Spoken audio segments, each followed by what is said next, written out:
میرا نام حبیبہ ہے اور میرا تعلق لاہور سے ہے۔ میری عمر اس وقت 18 سال ہے۔ اتنی سی عمر میں بھی بہت ساری ٹھوکریں کھا چکی ہوں۔ سب لوگ اس بات کا الزام میرے بابا پر لگاتے ہیں، لیکن میں جانتی ہوں کہ میرے بابا کا گناہ صرف اتنا سا ہے کہ انہوں نے مجھے حد سے بڑھ کر پیار کیا تھا۔ ہم لوگ 4 بہنیں تھیں، میں بہنوں میں سب سے بڑی ہوں۔ ہمارا کوئی بھائی نہیں تھا، لیکن پھر بھی اماں ابا کے ماتھے پر شکن تک نہیں آتی تھی۔ وہ دونوں سب سے صرف یہی کہتے تھے، بیٹیاں تو اللہ کی رحمت ہوتی ہیں، ان کے ہوتے ہوئے میں کیسے رب کی ناشکری کروں۔ دادی اور نانی ہمیشہ ان دونوں کو کہتی تھی کہ کوئی علاج کرواؤ یا کسی پیر بابا کے پاس جاؤ، اگر اتنا نہیں کر سکتے تو کوئی منت ہی مانگ لو۔ پر ان دونوں کا جواب ہمیشہ یہی ہوتا کہ اللہ نے ہمیں اولاد تو دی ہے، ہم لوگ آخر کس چیز کا علاج کروائیں۔ ان کی ایسی ہی باتوں کی وجہ سے سب لوگ ان دونوں سے ناراض رہتے تھے، لیکن اماں ابا خوش تھے اور وہ دونوں ہمیں بہت اچھی زندگی دے رہے تھے۔ دونوں کی کوشش تھی کہ ہمیں جتنا ہو سکتا ہے اچھا پڑھائیں لکھائیں۔ اس وجہ سے ابا روز کی 2 نوکریاں کرتے تھے۔ وہ صبح 9 بجے جاتے اور 5 بجے تک آفس میں ہوتے اور پھر رات 10 تک دوسرے دفتر جاتے۔ اس طرح امی بھی صبح کے وقت ایک اسکول میں پڑھاتی تھی۔ ہمارا گزارا اچھا چل رہا تھا۔ ہم چاروں بہنیں اسکول سے گھر آتی اور پھر قرآن پڑھنے چلی جاتی، وہاں سے آ کر سیدھا ٹیوشن چلے جاتے اور گھر پر بھی اماں کے پاس ٹیوشن والے بچے آ جاتے۔ ایسا ہی سب اچھا چل رہا تھا کہ ہمیں اسکولوں سے چھٹیاں ہو گئی اور کرونا کی وجہ سے وہ چھٹیاں بڑھتی ہی جا رہی تھیں۔ میں جو پہلے اسکول اور پھر ٹیوشن جاتی تھی، سب کچھ بند ہو گیا اور اب ہم سب بہنیں گھر ہی رہتی تھی۔ ابا صبح دفتر جاتے اور اماں جو پہلے اسکول جاتی تھی وہ سب گھر پر سلائی سینٹر شروع کر چکی تھی۔ گھر کا بڑا کمرہ اس کے لیے مختص تھا۔ ہم سب بہنیں سارا دن آپس میں کھیلتی تھیں، لیکن اب بور ہونے لگے تو ابا نے ہمیں گھر میں نیٹ لگوا دیا اور موبائل اور کمپیوٹر لا کر دے دیا، ہم لوگ اس سے اپنا ٹائم پاس کر سکیں۔ سب لوگوں نے ابا کو بہت باتیں سنائیں کہ دیکھو ذرا، بچیوں کو یہ سب لا کر دے رہا ہے، دونوں میاں بیوی سارا دن محنت کر کے کماتے ہیں اور یہ اڑاتے جا رہے ہیں۔ دادی جو چاچو کے پاس ہوتی تھی وہ بھی اکثر بار یہی کہتی تھی، تمہاری ایک نہیں 4 بیٹیاں ہیں، ابھی سے ان کے لیے جوڑنا شروع کرو گے تو جہیز بنے گا۔ لیکن ابا نے کسی کی بات نہیں مانی اور ہماری خوشیاں پوری کرتے رہے۔ وہ سب کے اتنا کہنے کے باوجود کہ بچیوں پر سختی کرو ورنہ بگڑ جائیں گی، ابا نے ایسا کچھ نہیں کیا تھا۔ باقی بہنیں چھوٹی تھیں، وہ سارا دن ٹی وی پر کارٹونز دیکھتی رہتی اور میں موبائل کی طرف لگ گئی۔ اماں سلائی سینٹر میں ہوتی تھی اور بس ہمیں کھانا وغیرہ دینے آ جاتی۔ اس طرح ابا بھی مصروف تھے اور میں نے اپنا ٹائم پاس کے لیے social media app download کر لی۔ اب میں ہر وقت فیس بک، انسٹاگرام اور ٹویٹر چلاتی تھی۔ کئی گروپس کی ایکٹیو ممبر تھی اور بہت سارے لوگ مجھے پسند کرتے تھے۔ ایسے ہی سب اچھا چل رہا تھا کہ مجھے ایک فائز نام کے لڑکے کی فرینڈ ریکویسٹ آئی، جو میں نے بس دل کی مان کر قبول کر لی۔ اس سے میری تھوڑی بہت ہیلو ہائی ہوئی اور پھر یہ سلسلہ لمبا چل نکلا۔ اب ہم دونوں سارا دن اور ساری رات باتیں کرتے تھے۔ گھر پر کوئی ہوتا تو تھا نہیں جو مجھے منع کرتا، اس لیے میں سارا دن لگی رہتی۔ بس جب ابا آتے اور رات کو سب ساتھ بیٹھتے، صرف اس وقت ہماری باتیں کچھ دیر کے لیے رکی تھیں، ورنہ یہ سلسلہ مسلسل رہتا۔ فائز بھی ہر وقت مجھ سے باتیں کرتا رہتا، یہاں تک کہ وہ باہر جاتے ہوئے بائک پر یا پھر کسی دکان پر بھی کھڑے ہو کر بھی باتیں کرنے سے باز نہیں آتا تھا۔ مجھے اس کی یہی بات پسند تھی کہ وہ مجھ سے ایک لمحہ بھی دور نہیں رہ سکتا تھا، اور اب تو ہم لوگوں میں تصاویر کا تبادلہ بھی ہونے لگا تھا۔ میں خوش تھی کیونکہ وہ ہر وقت میری تعریفیں کرتا رہتا تھا اور دن میں کم از کم 15 دفعہ مجھے تصاویر بھیجنے کا کہتا۔ میں بڑی حیران تھی، لیکن وہ کہتا کہ مجھے دیکھے بنا اس کا گزارا نہیں ہوتا۔ مجھے بھی وہ بہت پیارا لگتا تھا۔ وہ بھی چھوٹا سا تھا، اس کی عمر مجھ سے 4-5 سال ہی زیادہ تھی۔ میں 13 سال کی تھی اور وہ 18 کا تھا۔ ہم لوگ آپس میں اپنی آنے والی زندگی کے کئی پلانس بناتے تھے۔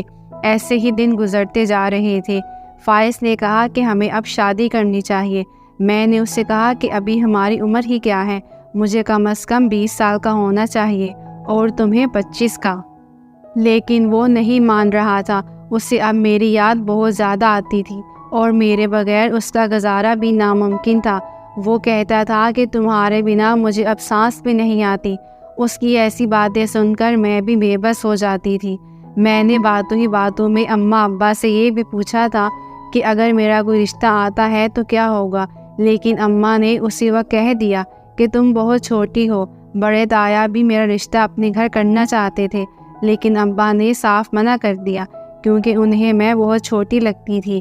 میں سمجھ گئی کہ اگر ابھی فائز کے گھر کوئی آتا ہے تو اسے بھی منع کر دیا جائے گا کیونکہ سب کو میں چھوٹی لگتی ہوں۔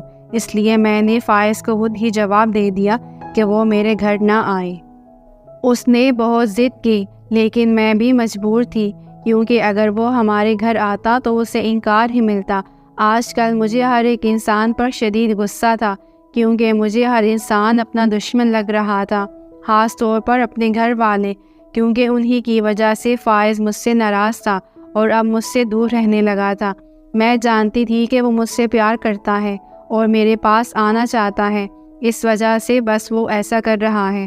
میں بھی ساری رات اور دن روتی رہتی، نہ کچھ کھاتی تھی نہ پیتی تھی۔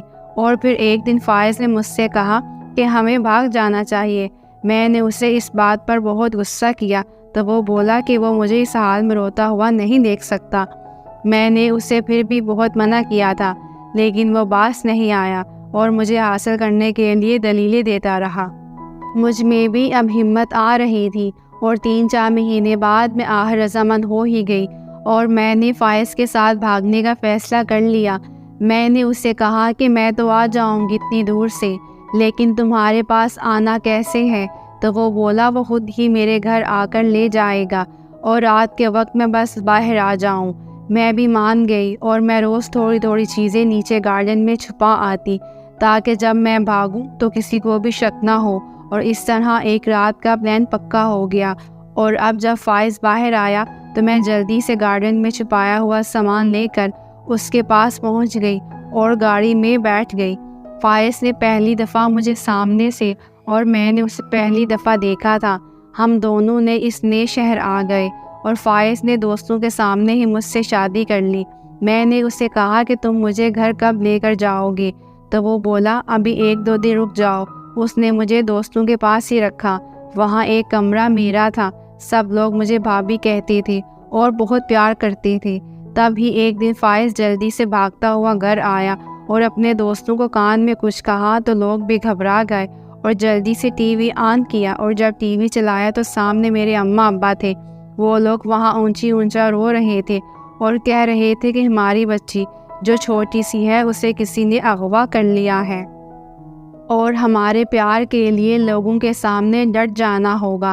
اس کی ان جذباتی باتوں کی وجہ سے مجھ میں نیا جوش آ گیا تھا اور میں نے کہا کہ اب میں کچھ بھی کر کے تمہاری حفاظت کروں گی کیونکہ تم میرے شوہر ہو۔ فائز نے کہا کہ اگر دنیا والوں نے ہمیں الگ کرنے کی کوشش کی تو ہم دونوں خودکشی کر لیں گے۔ اس وقت میں بھی اس کی باتوں میں آ گئی۔ فائز نے کہا کہ اب ہم دنیا کے سامنے جائیں گے اور سب کو کہیں گے کہ تمہارے ماں باپ تمہیں مارتے تھے اور کبھی بھی کوئی خواہش پوری نہیں کرتے تھے۔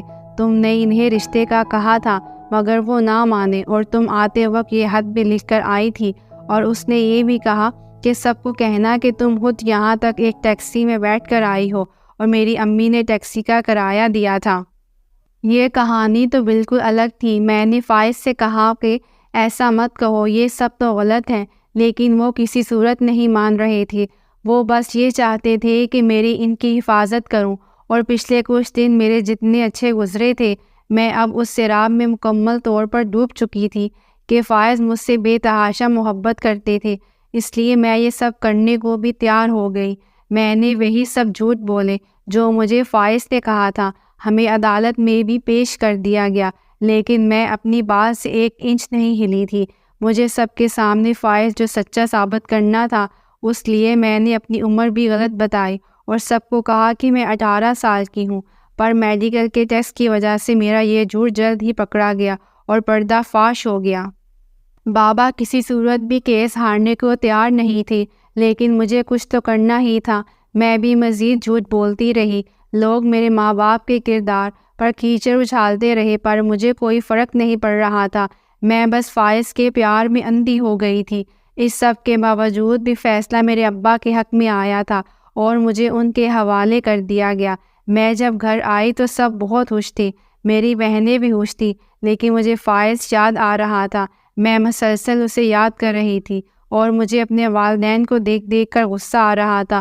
اور پھر میں نے ابا کا موبائل پکڑا اور کمرے میں چلی گئی اور میں نے سوچا کہ میں فائز سے رابطہ کروں کہ مجھے یہاں سے لے جائے۔ اور پھر جب میں نے ابا کا موبائل کھولا تو غلطی سے میں واٹس ایپ میں چلی گئی تو حیران رہ گئی، کیونکہ وہاں سے ابا کے نمبر پر کئی میسیج تھے۔ جب کھولا تو پتہ لگا کہ یہاں تو کافی لمبی بات تھی اور کچھ ویڈیوز بھی بھیجی گئی۔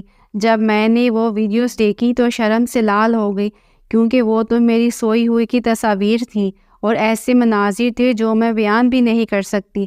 اس کے بعد فائز سے کچھ میسیج تھے جو وہ ابا سے کہہ رہا تھا کہ وہ اس کیس کا پیچھا چھوڑ دے، ورنہ وہ یہ سب لیک کر دے گا اور مجھے بدنام کر دے گا۔ لیکن اب بابا اس سے نہیں ڈرے تھے اور اسے اس کے مقصد میں کامیاب نہیں ہونے دیا۔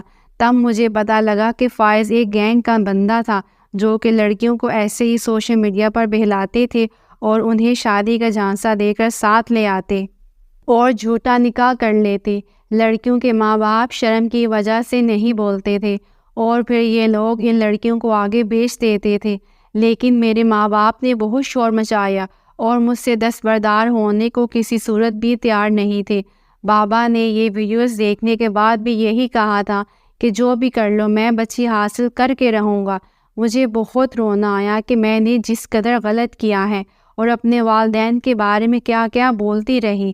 میں نے اب سوچ لیا تھا کہ اب کسی طرح سارے بوجھ میں خود اٹھاؤں گی۔ اب کورٹ میں ایک اور پیشی تھی جو کہ فائز نے چیلنج کیا تھا۔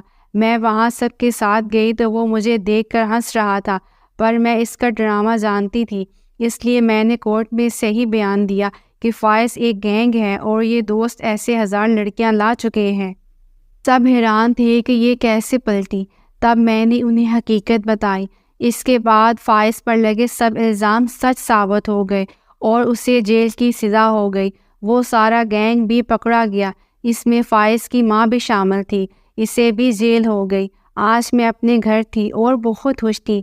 میرے ماں باپ مجھے پڑھا لکھا رہے تھے اور مجھے امید ہے کہ میں ڈاکٹر بن جاؤں گی اور پھر اپنے ماں باپ کا نام روشن کروں گی، اور اب میری زندگی کا ہر فیصلہ میرے ماں باپ کے ہاتھ میں ہے۔